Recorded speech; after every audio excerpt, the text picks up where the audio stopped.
कुछ भी बचा ना कहने को, हर बात हो गई, आओ कहीं शराब पिए रात हो गई। निदा फाजली का ये शेर जावेद अख्तर पर बिल्कुल फिट बैठता है। हालांकि अब वो शराब को बिल्कुल हाथ नहीं लगाते, लेकिन एक वक्त था जब रोज रात को पूरी की पूरी बोतल खत्म कर दिया करते थे, और यही वजह थी कि उनकी जिंदगी में एक बड़ा तूफान आया। तो चलिए आज जाने जावेद अख्तर का वो सच, जिसका खुलासा उन्होंने अब जाकर किया है।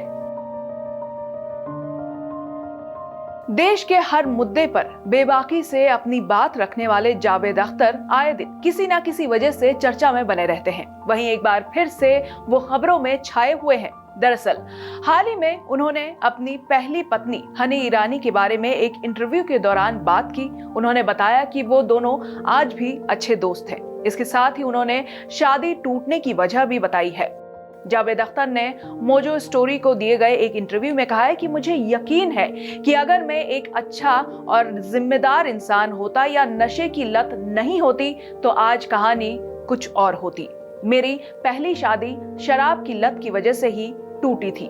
वहीं अपनी पहली पत्नी हनी ईरानी के बारे में बात करते हुए उन्होंने कहा कि वो एक बहुत अच्छी इंसान है। मेरे मन में उनके लिए हमेशा ही इज्जत रहेगी। मैं उनका बहुत सम्मान करता हूँ। यही कारण है कि हम आज भी अच्छे दोस्त हैं, हम बेस्ट फ्रेंड्स हैं। उनका कहना है कि मैंने 20-21 साल की उम्र में शराब पीना शुरू किया था और 42 साल की उम्र में शराब छोड़ी थी।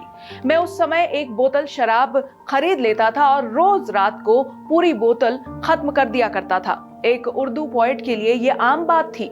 लोगों का मानना होता था कि एक उर्दू पोएट को केयर फ्री रहना पड़ता है और शराब पीना होता है। मुझे लगता है ये गलत था। वहीं जावेद अख्तर ने ये भी बताया कि शबाना आजमी ने उनके इस बुरे लत से कैसे डील किया। उन्होंने कहा है कि शबाना की संवेदनशीलता थी कि उन्होंने करीब 10 साल तक मेरे साथ रिश्ता निभाया।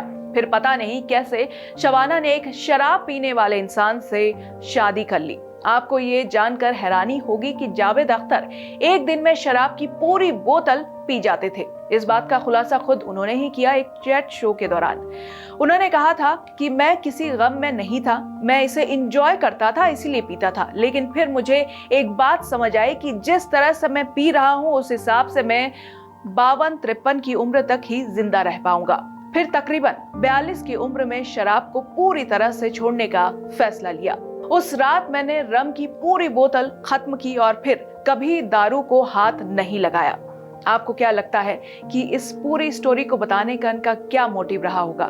क्या वो अब लोगों को ये बताना चाहते हैं कि ऐसी चीजों से दूर रहें, या कुछ और कि अपना दिल ही वो हल्का करना चाहते थे? श्रेष्ठ उत्तराखंड पर खबरों से जुड़े रहने के लिए चैनल को सब्सक्राइब करें, बेल आइकन दबाएं और देखते रहें श्रेष्ठ उत्तराखंड।